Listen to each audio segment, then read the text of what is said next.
Ladies and gentlemen, one of the special guests that comes to the Project Inspire Convention year in and year out to share with us his wisdom and his partnership is Rav David and his wife, Rav Debbie Greenblatt. Rav David's father, they get a round of applause for him. Rav David's father, Rav Nota Zatzal, was the Rebbe for all of us in terms of what it meant to love and care for another Jew. Ladies and gentlemen, Project Inspire compiled a tiny glimpse into the selfless and cloud-dedicated life of Rav Nota Greenblatt Zatzal.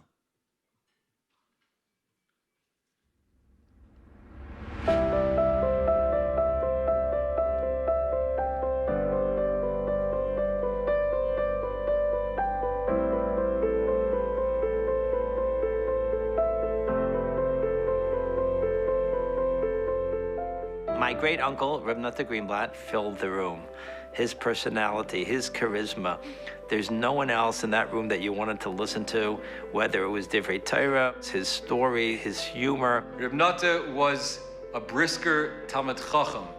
He had an unusual command of learning with a derech halimud that was unique to him. To watch my father talk in Torah and to watch him give a shir was to watch pure joy. Pure joy. You can say that the chumrah of not needing an asroim causes the din of malchus. That's what it means. Because there wasn't an aspect of Yiddishkeit that he didn't master. Bal Kaira, Bal Tefillah, Chazan, Sheichet, Moil, Masada Gittin, Sefer, build Mikvaris, build Erevin, sit on Dinei Torah. He knew everything. It was unbelievable. And he knew it from a practical point. Not just from a halacha issue. Every single sugya in Shulchan Aruch that he was fluent in and familiar with, he got down to the core of the sugya, and he was able to paskin on every issue that was put forth to him. He became someone upon whom Reb Moshe came to rely to answer the shilas that people would call Reb Moshe with. He didn't see himself or his scholarship or his hasmada or his talents as differentiating him from anyone else. He was incredibly humble. He dressed humbly. He never spoke about himself. He put everyone's needs first. There's no distance he wouldn't travel to help someone, to help a Yid in need. My grandfather's sense of responsibility came from looking at the Jewish people from a big picture perspective. He felt a deep achrayus for Klal Yisrael and for Yiddishkeit in America, particularly for communities that didn't have leaders. He saw an ad in the newspaper that the city of Memphis was looking for a chazan and a Talmud Torah teacher, and he went. He laid a foundation and started a day school and took people who knew nothing. And as a result of his hard sweat and toil, the people who came out of Memphis were connected to Yiddishkeit. My father-in-law, Larry Brown, grew up in a traditional home. He went to an afternoon school at Talmud Torah, but was not an observant Jew at that time, did not keep Shabbos. I was a typical teenager, running around town with my buddies. My father befriended him, and my father asked Larry why he doesn't come to the shul on Shabbos. My father-in-law said, Rabbi, I have a paper route. He says, and how much do you earn from your paper routes? 4 paper routes, I earn $1.50 every Saturday. He says, what should be if I give you $1.50 to come to synagogue on Shabbos? He said, you're willing to give me $1.50 to give up my paper route on Shabbos? I'll come to Shabbos. This meant to my father-in-law that there's something more valuable than entrepreneurship. There's something more valuable than a paper route. There's something more valuable than money. My father did give up that paper route, and he did do some learning as a result of it. He set my father on a path to Yiddishkeit. Today they have generations of B'nai Torah, of educators, of scholars, of Talmidei Chachamim, and children, grandchildren, great-grandchildren.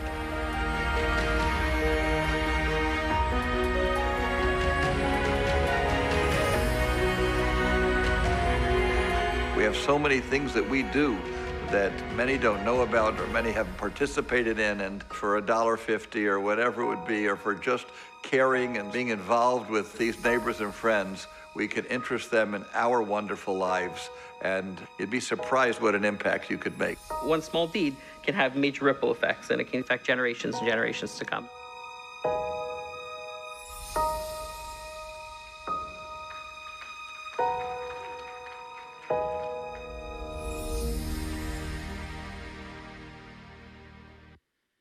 My name is Menachem Nissel from a town called London, England. I grew up what they call modern Orthodox. I went to theater, opera, and rock concerts. When I was 18, I went for a year to yeshiva, and I fell in love with learning. I gave up my place in medical school, and I met a man called Rav Moshe Shapiro. And after that, I decided it was time for me to get married. And my first shidduch was the lady called Debbie Brown of Memphis, Tennessee. For me, Memphis sounded the most glamorous place in the world. I pictured at every street corner exotic, cool, black saxophone players playing for no reason at all, just because they were cool. After 2 weeks, I proposed at the Kosel. I got the go-ahead from Hashem, and I asked the go-ahead from my wife. And she said to me, first, you have to meet my parents. I came to Memphis. Boy, did I have the shock of my life. I met this gentleman, Southern gentleman, Mr. Larry Brown. He spoke very much like the sloth in Zootopia. Son, if it's all right with you, it's all right with me. I had no idea what was happening to me. It got worse.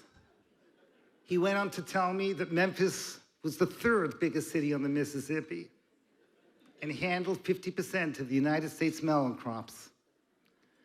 I had no idea what was going on. Little did I know that the Browns, Larry and Lorraine Brown, was involved with every single part of Torah in that city. And the next day, they introduced me to their Rebbe, Rav Nota Greenblatt. Suddenly, I'm in this room, in this den, and I feel like I'm in Yerushalayim Yer HaKodesh.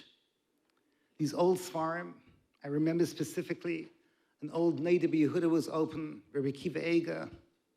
I started talking to this man and learning, and I said to myself, how fortunate is Klal Yisrael to have such an extraordinary person. How wonderful it would be for me to have a kesher with this man. Fast forward 40 years. I'm standing in front of you today because of that man. Fast forward 40 years. I'm Zeicher with the Rachamim of HaKadosh Baruch Hu. 9 children, 7 of them married, building their Torah homes. I have a son of Rosh Yeshiva, a son of Rosh Kollel. I now have a grandson who just started Yeshivas Chevron. My beautiful, amazing sister-in-laws are building their dayras at the same time. How did such a thing happen? How are we zeicher to such a thing? Because one man, one giant of a man, one living Sefer Torah, decided that I care about another Jew. One man, one person who cared enough for $1.50 to change one man's life. And with that person, he gave the schus of thousands and thousands of people to be affected. A living Sefer Torah.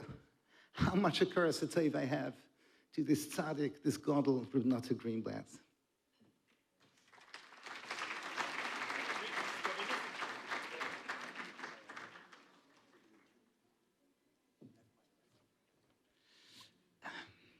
I'd like to call up Reb David and his Rebbitzin. If you could just come up for one moment, please. Rebbitzin Debbie.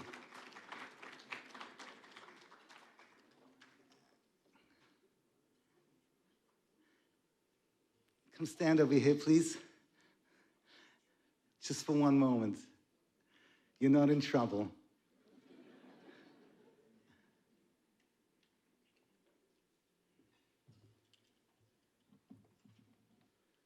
On behalf of Project Inspire, on behalf of the Nistel Mishpacha, just wanted to have the schus to be able to present to you on behalf of the thousands of people, the tens of thousands, probably the hundreds of thousands of people that your dear father and father-in-law has affected. It's $1.50. Yeah.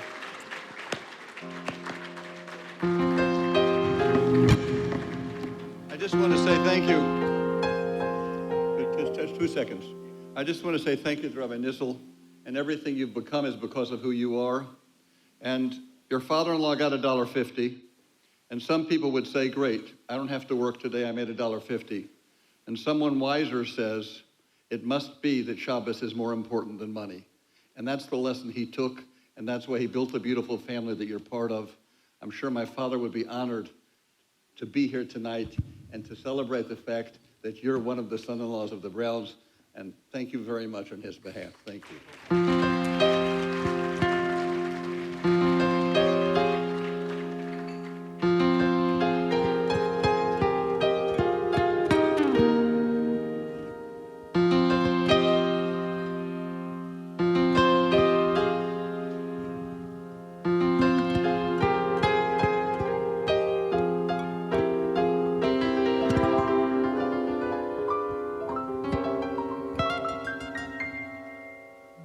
Was made way back in 1842 by a humble man, a real God-fearing Jew, who did his work with honesty, feeling and with pride. He was known in Kiev as Yankele the Scribe. With loving care, his hand so sure and still, he formed me with some parchment, ink and quill. Each day he'd slowly add just a few more lines, with words to last until the end of time.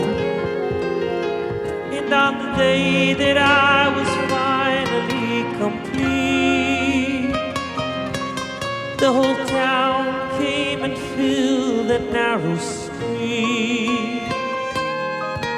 And they sang and danced and held me high and carried me away to the little wooden shoe where I would stay. And as the rabbi held me close against his chest, he spoke out loud and clear to all the rest. He said, no matter if you're very young or even if you're old, live by the words you'll find inside this scroll.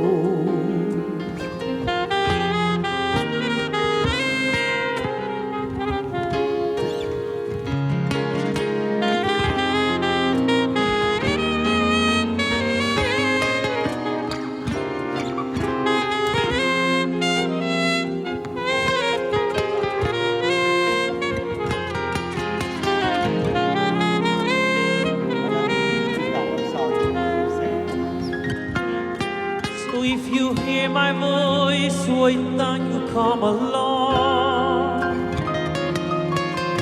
and take me to the place where I belong, and maybe even sing and dance when you carry me away to some little wooden shul where I would stay. And as the rabbi holds me close against his chest, he'll speak out loud and clear to all the rest. He'll say, no matter if you're very young or even if you're old, if by the words you find inside the scroll, let's live by the words we'll find